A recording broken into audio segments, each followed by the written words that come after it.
There are things I've witnessed that no one back home would believe, not even my buddies who've served. Every Marine has stories of patrols gone sideways, weird locals, or nights on watch when you'd swear you heard something that wasn't there. But those stories, as wild as they are, don't touch what I've seen. The kind of things that won't fit in any report.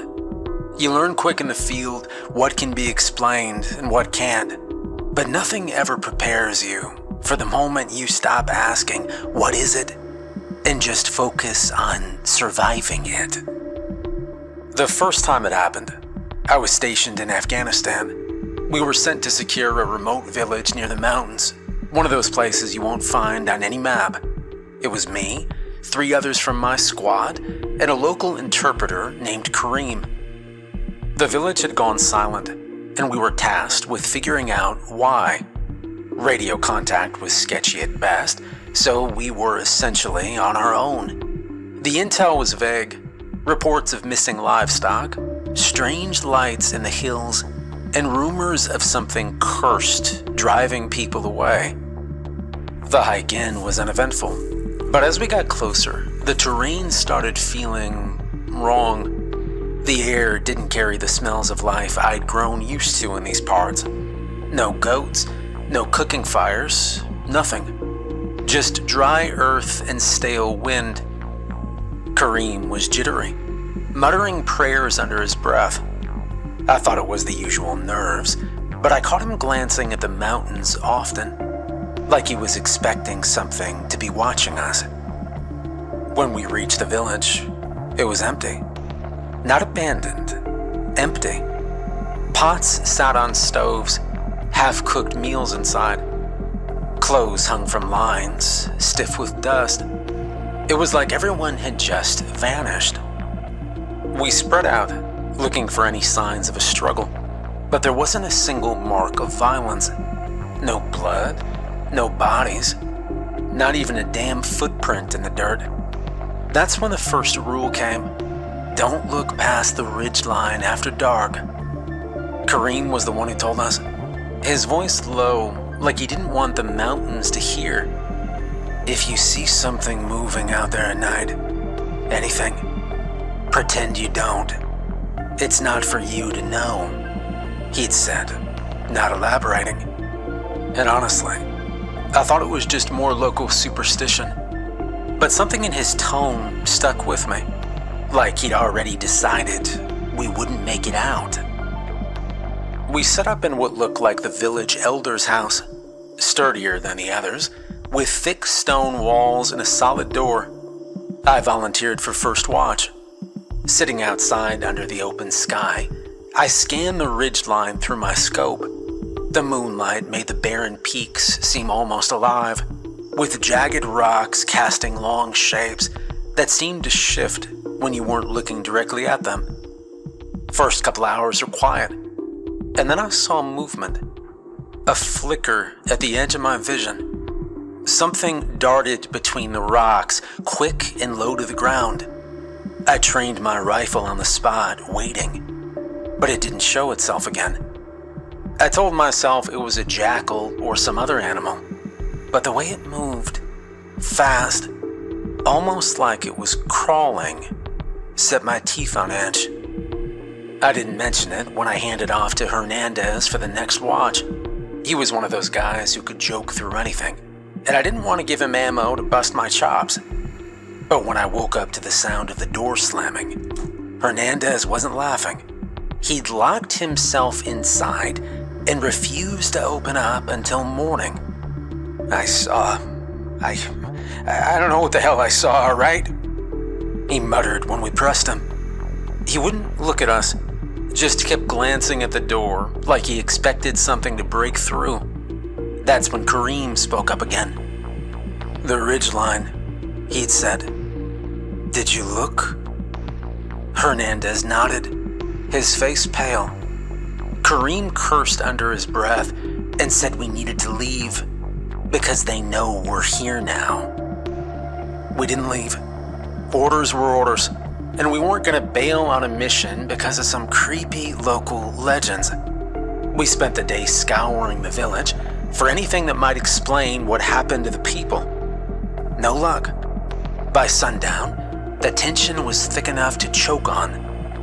That night, I took last watch. Around 0300, I heard the scraping. It started faint, like wind dragging loose branches across the ground. But it got louder, closer. I strained my eyes, trying to spot the source, but the darkness beyond the village seemed to swallow the light, and then it stopped. The silence was worse. Every instinct screamed at me to wake the others, but something froze me in place. And that's when I heard it. A low, guttural clicking, not like any animal I'd ever heard. It came from the far edge of the village, near one of the crumbling huts. Slowly, I swung my rifle in that direction, finger on the trigger.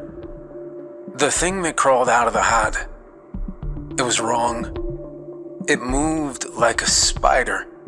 Its head was oversized, with hollow eyes that reflected the faint green glow of my scope. I didn't fire. I couldn't. It was like my brain refused to accept what I was seeing. The thing cocked its head at me, its jaw unhinging, and then it scuttled back into the hut, faster than anything that size should move. By the time I woke the other, Kareem didn't seem surprised. "You didn't shoot," he'd said. It wasn't a question. The hell was I supposed to shoot at? I snapped back. He didn't answer, just muttering something about the second rule. If it doesn't act human, don't treat it like one. After that, we stopped sleeping in shifts. If something was out there, we figured it was better to face it together. That night, we barricaded ourselves in the elder's house and sat with our backs to the walls, weapons ready. Around midnight, the whisper started.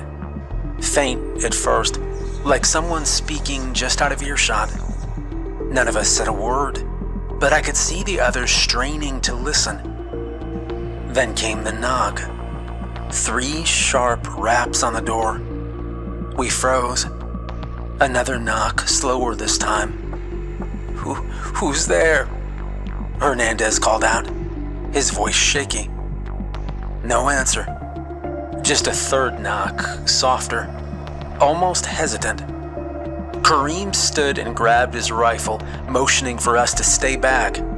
He opened the door a crack and peered out, then slammed it shut, his face white as a sheet. "It's not real," he said. "Whatever you hear, whatever you see, don't open the door again." We didn't ask what he saw. By morning, we were ready to get out. Radio or no radio, we decided to hike back to base and report what we'd found, or hadn't found. But when we stepped outside, the village wasn't the same. The houses were still there, but the layout was different. Paths that should have led to the main road twisted into narrow alleys that looped back on themselves. Landmarks we'd marked on the map were gone. It was like the village had shifted overnight, rearranging itself into a maze. And that's when Kareem told us the third rule. Once you enter a place like this, it doesn't let you leave the same way. I wanted to punch him for not telling us sooner, but the fear in his eyes kept me from saying anything. He didn't know how to get us out any more than we did. By now, we were running low on supplies. Water was rationed, and the only food we had left was a couple of MREs. We spent the day trying to find the road out, but no matter which direction we walked, we always ended up back at the elder's house. That night, we heard the laughter. It started as a single voice, high-pitched and childlike, echoing from somewhere in the distance. Then more joined in, a chorus of giggles that didn't sound human. Kareem made us sit in a circle, our backs to each other, He said we couldn't let them see our faces. That was the fourth rule. Never make eye contact. I don't know how long we sat there, listening to the laughter grow louder and closer. At some point, I thought I felt something brush against my leg, but I didn't dare look. When the laughter finally stopped, it was like a weight lifted off my chest. Hernandez wasn't so lucky. We found him slumped against the wall, his eyes wide open and unblinking. He didn't respond when we shook him, and his breathing was shallow. Kareem checked him over, said he was alive, but his pupils were blown, like he'd seen something too much for his mind to handle. By the fifth day, Kareem was gone. I woke up to find his rifle and pack still in the corner, but no sign of him. The village was quieter than usual, the oppressive silence broken only by the faint sound of the wind. I tried carrying Hernandez, but he was dead weight. His body was warm, but he wouldn't eat, drink, or speak.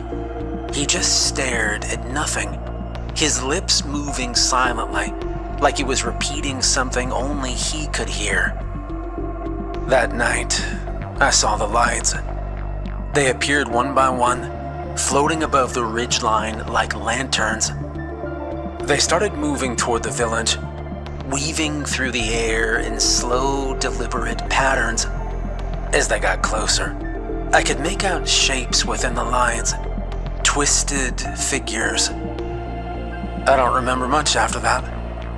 Just flashes. The sound of my own voice screaming.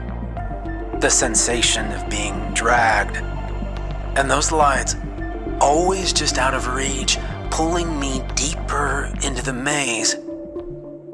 I woke up 3 days later in a field hospital, dehydrated and delirious. They told me a search team found me wandering near the base, alone.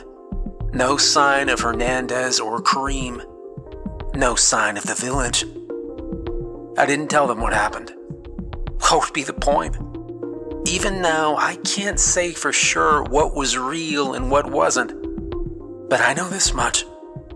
I will never go near those mountains again. Some places aren't meant to be understood, and some rules are better left unbroken. Afghanistan wasn't the last time I saw something I couldn't explain. As much as I wanted to believe it was just a freak event, something that could be chalked up to sleep deprivation or paranoia, I couldn't shake the feeling that whatever happened in that village had opened a door. It's like once you see one crack in reality, you start noticing more. Maybe it's the places we're sent, far from civilization, where the rules are thinner. Or maybe it's us. The things we carry. The things we've done. What I do know is that those mountains weren't the end of it. The second time was in the Philippines. Jungle deployment, joint operation with local forces. Our objective was to track down a militant group operating out of the southern islands, deep in the rainforest. It should have been a straightforward mission, but when we reached the rendezvous point, the locals were spooked. The lieutenant brushed it off his nerves, but the way they kept glancing at the treetops and muttering under their breath set me on edge. One of their leaders, a grizzled man with a face like old leather, pulled me aside while the officers talked. He didn't speak much English, but he managed to get the message across. "Bad place," he said, gesturing to the jungle ahead. "No go." When I asked why, he just shook his head and tapped his temple. "Bad spirits." We went anyway. The jungle was dense, the kind of place that swallows sound. Even with all of us moving together, the only noise was the crunch of boots on dead leaves and the occasional squawk of some unseen bird. After a while, even those sounds faded, replaced by an unnatural quiet that made the hair on the back of my neck stand up.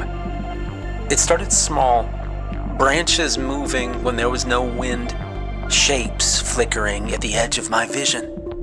At first, I thought it was just the jungle playing tricks, but then we found the clearing. The trees around it, they were massive, their trunks twisting unnaturally like they were frozen mid-writhing. Their bark was blackened, not burned, but different, like it'd grown that way. In the center of the clearing was a stone statue, half buried in vines. It looked ancient, older than anything I'd ever seen, with carvings that made my stomach churn just looking at them.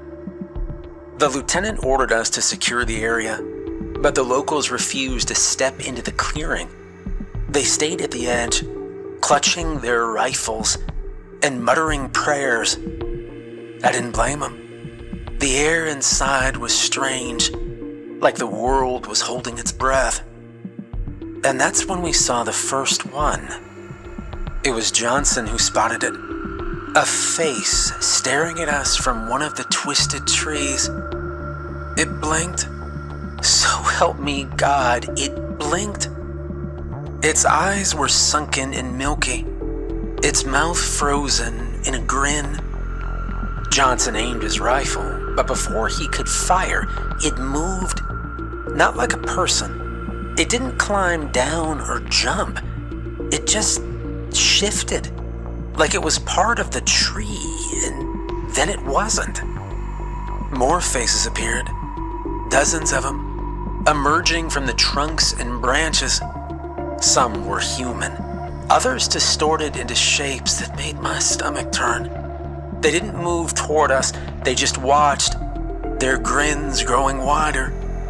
The lieutenant ordered us to fall back, but when we turned, the clearing wasn't there anymore.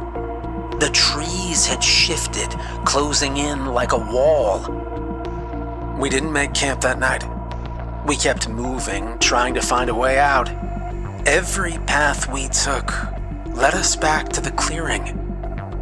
Around midnight, the locals finally spoke up. They told us to stop looking for a way out and just wait.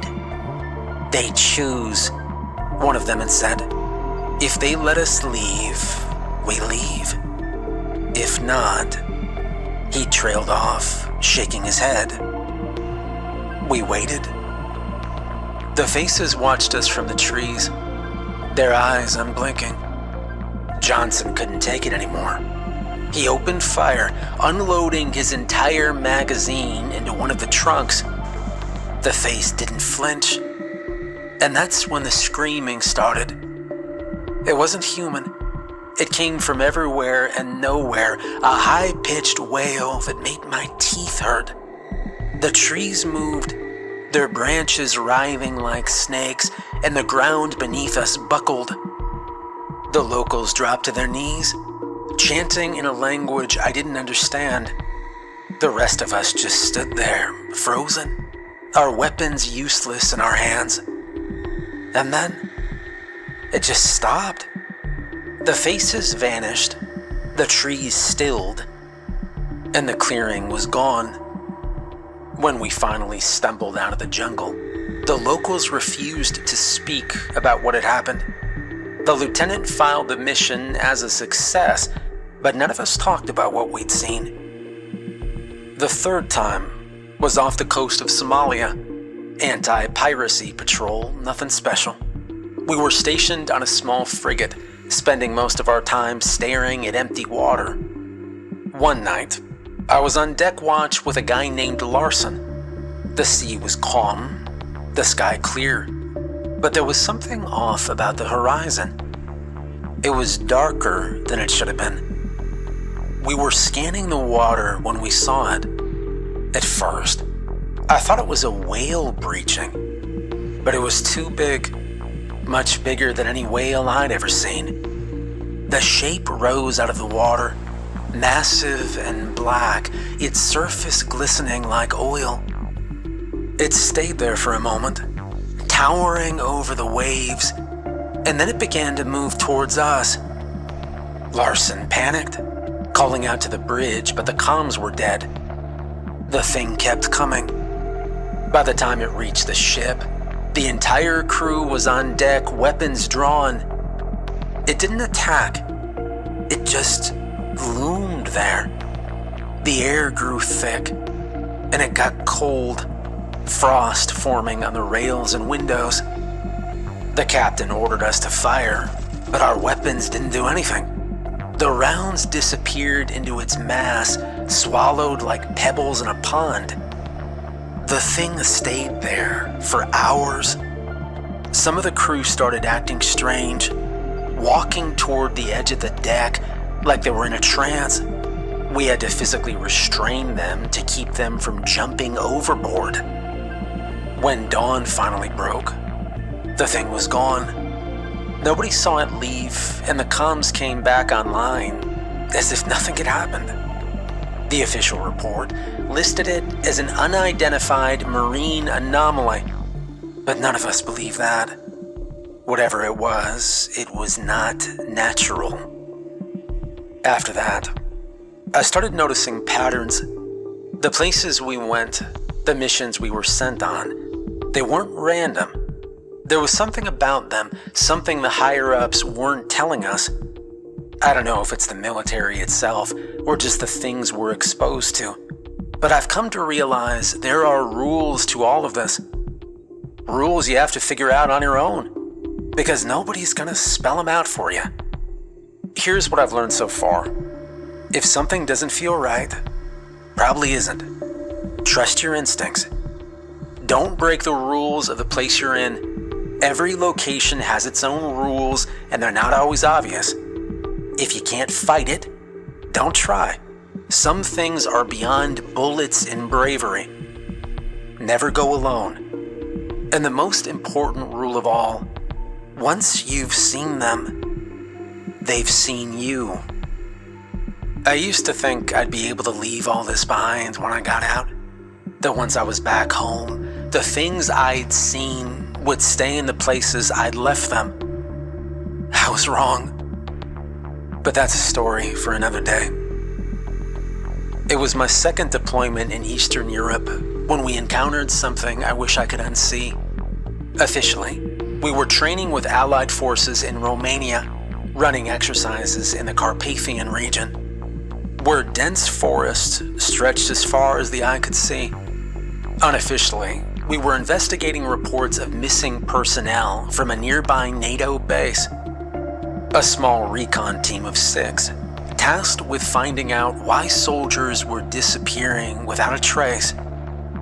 What we found was not in any field manual. The trail led us to a tiny, decrepit village nestled in the foothills. It was the kind of place that seemed to hold secrets. The houses were ancient, made of cracked stone and rotting wood, their windows dark and lifeless. The few villagers we saw hurried inside at the sight of us, muttering to each other in hushed tones. We split into pairs to cover more ground. I was with Davis, a good kid from Texas who had a knack for making everyone laugh when the tension got too high. That night, though, there wasn't much to laugh about. As we moved through the village, we noticed strange symbols carved into the doors and fences. Circles with jagged lines radiating outward, like crude suns. They were everywhere, as if the whole town had tried to ward off something. "You ever seen anything like this before, Sarge?" Davis asked, running his hand over one of the carvings.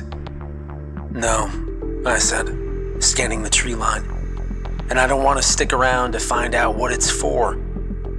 And then we heard the scream. It came from one of the houses near the edge of the village. We rushed over, weapons raised, and found the door hanging off its hinges. Inside, the air was thick with the smell of blood.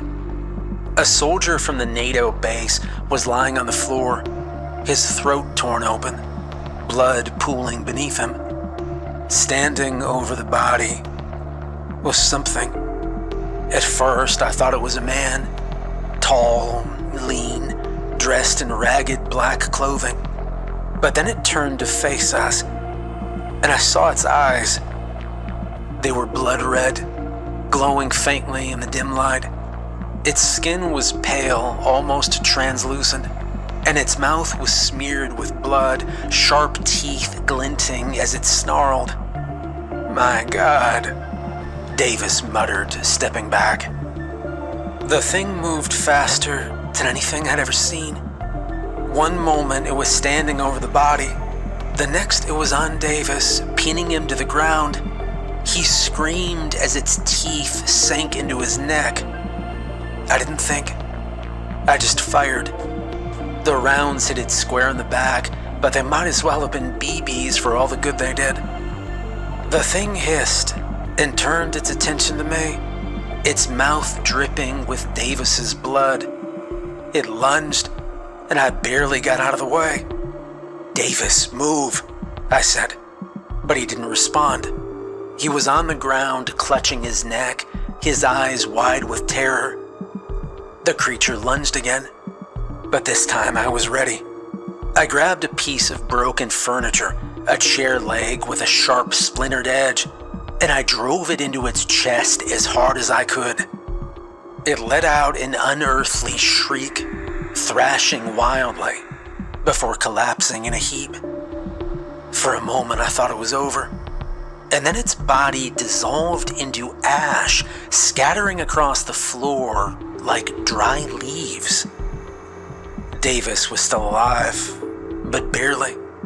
I took off a piece of my uniform to press against the wound on his neck. The bleeding stopped quicker than it should have, and the skin around the bite had turned a sickly gray. "We need to get him back to the others," I said, lifting him onto my shoulder. He didn't resist, his body limp and cold.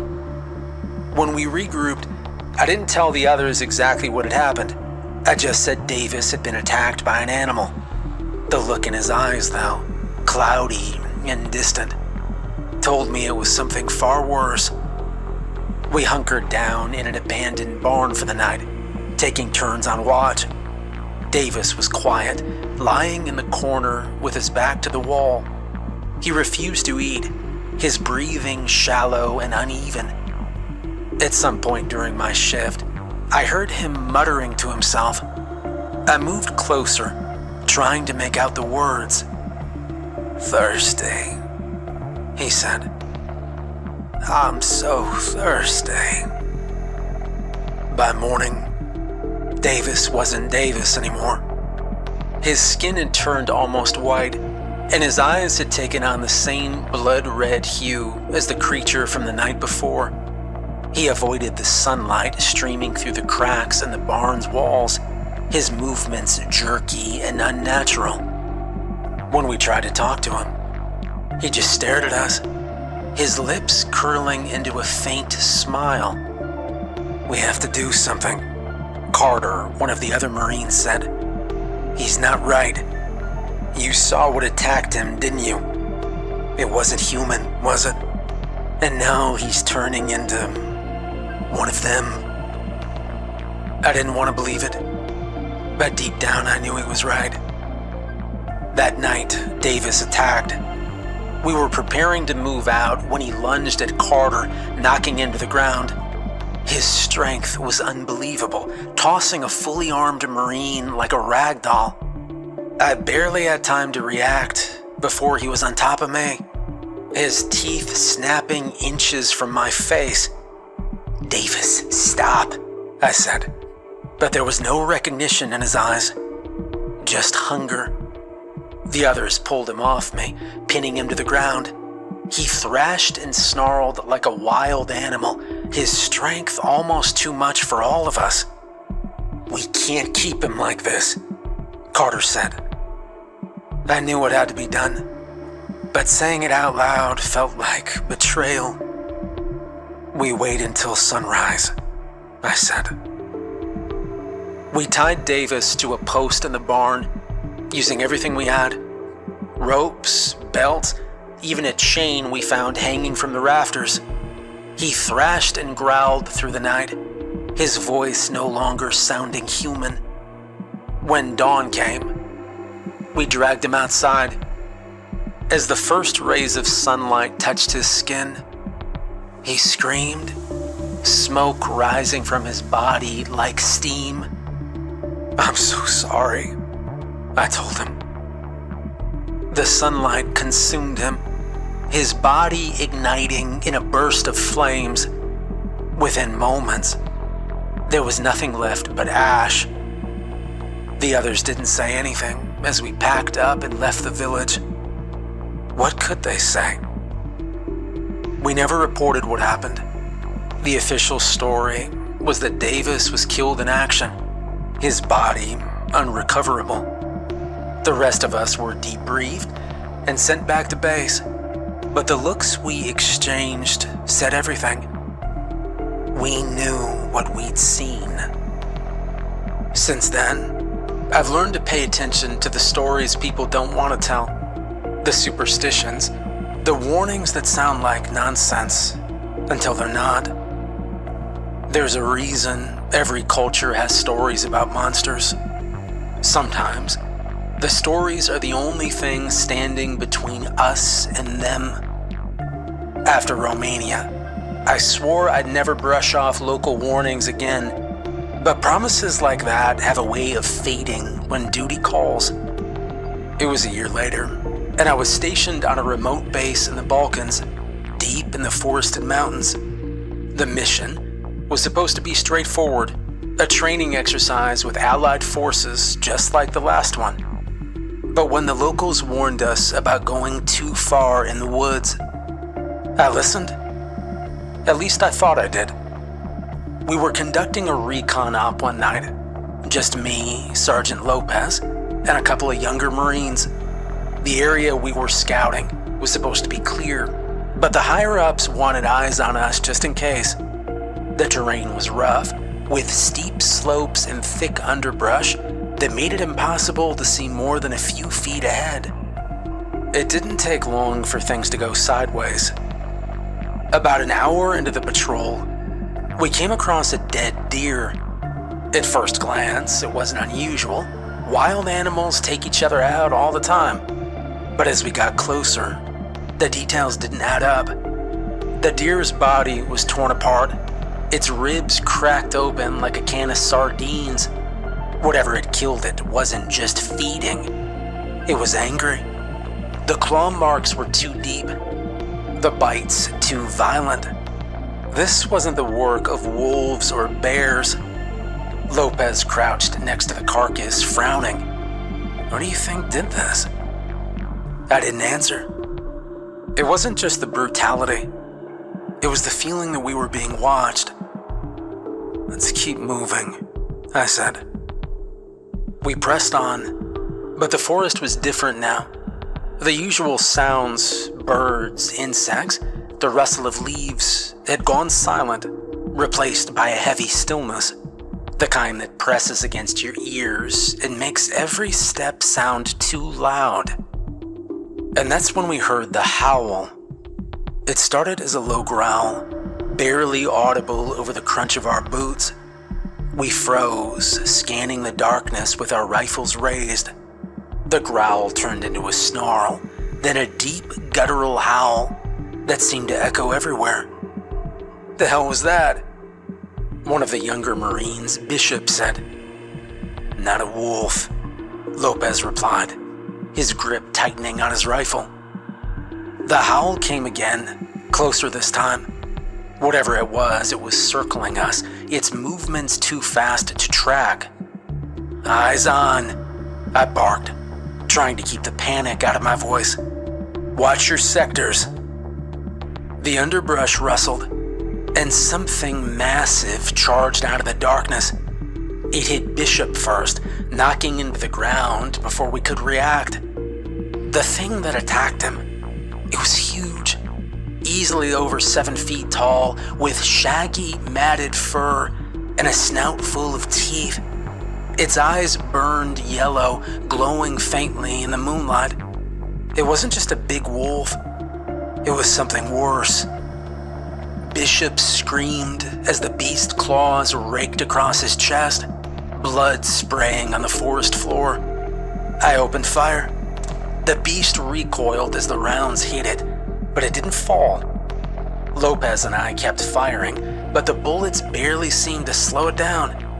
It lunged at me, its jaws snapping inches from my face. I ducked and scrambled backward, my heart pounding, as I realized we were out of our depth. The beast wasn't letting us fall back. It charged again, this time knocking Lopez to the ground.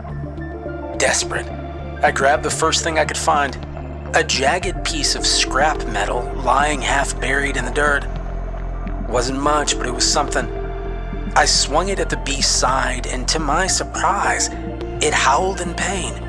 The smell of burning fur filled the air, and the creature stumbled back, snarling. "Silver," Lopez said, clutching his side as he crawled away. "It hates silver." I didn't have time to question how he knew that. The beast lunged again, and I drove the metal into its chest with all my strength. The effect was immediate. The beast let out an ear-splitting roar, its body convulsing as smoke poured from the wound. It staggered, claws swiping wildly, before collapsing. I didn't stop. I drove the silver deeper, twisting it until the beast stopped moving. When it was over, the forest was silent again. I sat there panting, staring at the massive, lifeless body in front of me. The others were in rough shape. Bishop was barely conscious, his chest a mess of claw marks, and Lopez was bleeding from a deep gash. "Is it dead?" Lopez asked. I didn't answer. Instead, I grabbed the shard of silver and plunged it into the beast's neck, just to be sure. By the time we made it back to base, Bishop was in bad condition.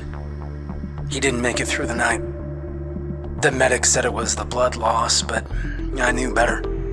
The look in his eyes as he lay there, fading, there was something inhuman about it. The official report listed the attack as a bear encounter. Nobody questioned it, and no one wanted to hear otherwise. But Lopez and I knew the truth. After that night, I started carrying a silver knife. It might not fit regulation, but I wasn't about to be caught unprepared again. I don't know where the beast came from, or if there are more like it, but I do know this. Some predators aren't just animals. There's something worse. After everything I'd seen overseas, I thought I'd left the worst of it behind when I got back to the States. I'd done my time, survived more than my share of combat, and whatever the hell you'd call the rest. Coming home should have felt like a relief, but the shadows of what I'd seen stayed with me. You don't shake memories like that, but this was different. It wasn't just bad dreams or sleepless nights. Something followed me home. Something I couldn't fight with a rifle or a knife, no matter how many rounds I chambered or how sharp I kept my blade. It started small. The first few nights, I chalked it up to adjusting. It's normal to feel on edge after deployment, to get that itch in the back of your skull like someone's watching you. But this felt specific. I'd wake up in the middle of the night, certain there was someone in my room. My eyes would dart to the shadows, beneath the bed, in the corners, but nothing was ever there. At least nothing I could see. And then I started hearing laughter. Faint at first.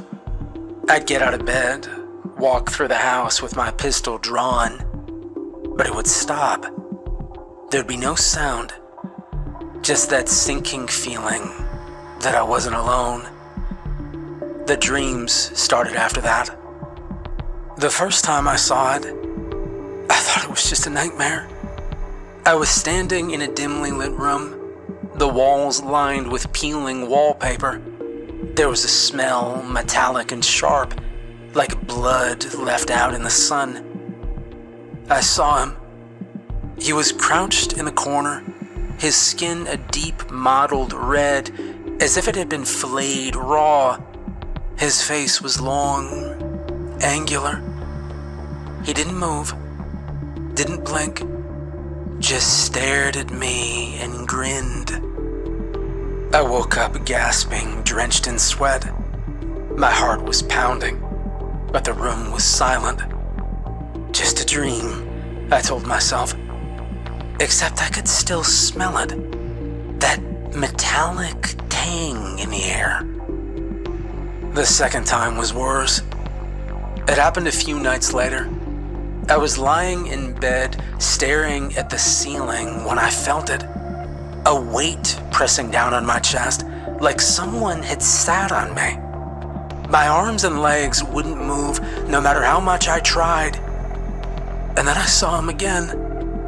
He was standing at the foot of my bed this time, his head tilted at a strange angle. His grin was even wider now, showing rows of jagged teeth.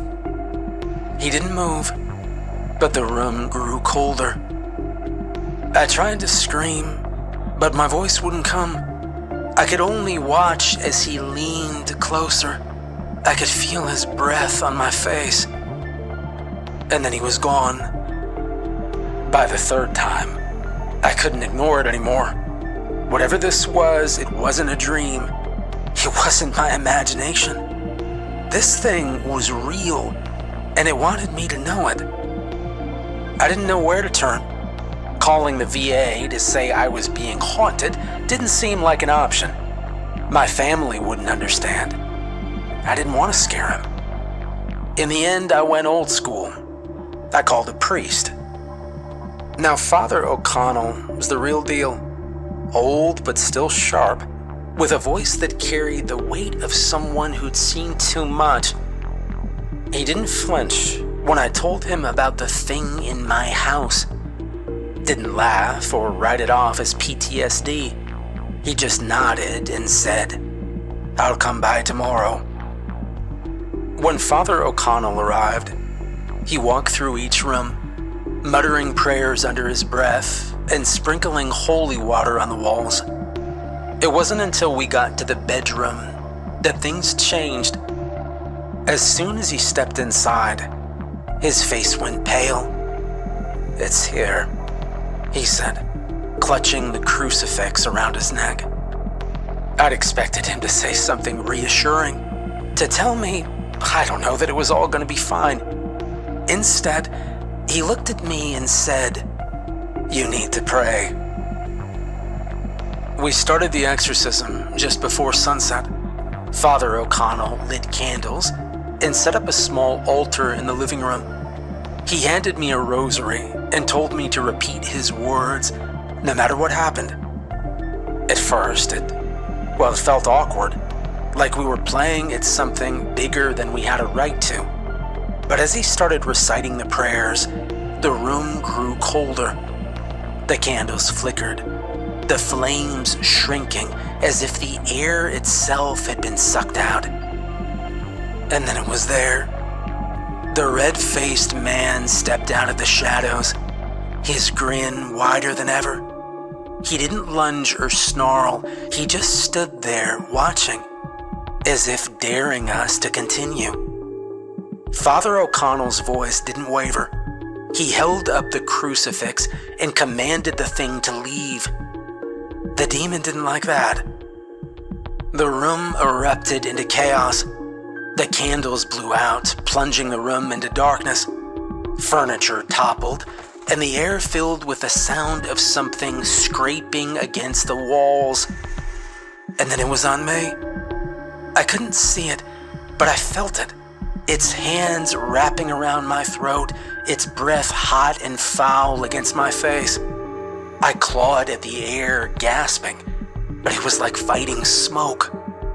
"Pray, son," Father O'Connell said, his voice cutting through the darkness.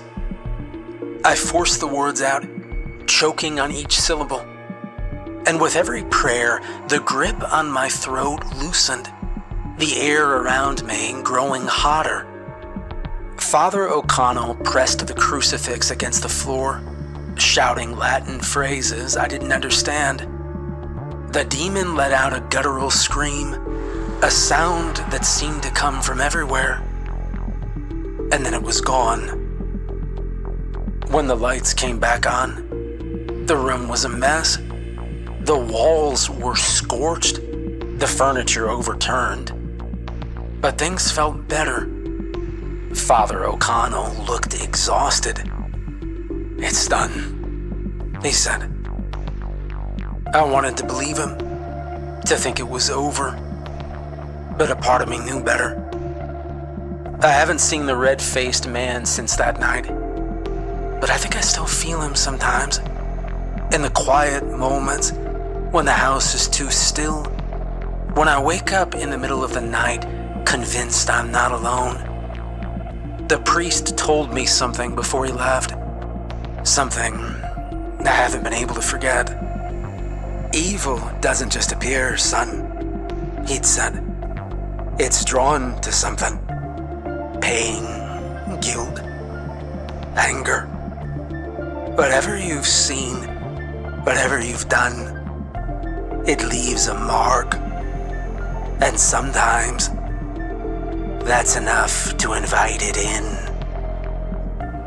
I don't know what I brought back with me from those deployments. Maybe it's just the memories, the weight of the things I've seen. Or maybe it's something worse. What I do know is this: coming home doesn't mean you're safe. Not from them. Some doors, once opened, never really close. After the exorcism, I tried to rebuild a life that felt normal. I started spending time at the VA, helping other veterans who were struggling to adjust after deployment. It felt good to give back, to share stories, and let them know they weren't alone. But I never talked about the things I'd seen, the things I still saw. That was a weight I carried privately. Father O'Connell became something of a reluctant confidant. Every few months we'd grab coffee, and he'd ask me how things were. I could tell he was still shaken by what happened that night, but he never refused when I called him. "The work isn't over," he told me once, and I knew he wasn't just talking about me. Even now, I keep an eye out for the signs, whispers where there shouldn't be any, faces in the corners of my vision, unnatural stillness in the air. Most of the time it's nothing, but every so often I feel it, the faint hum of something that doesn't belong. I've come to accept that the world isn't what we think it is. There are cracks in the foundation, places where the rules don't hold. And while I may never understand the things I've seen, I know enough to keep watch. Because once you've faced what's out there, you realize it's always watching you too.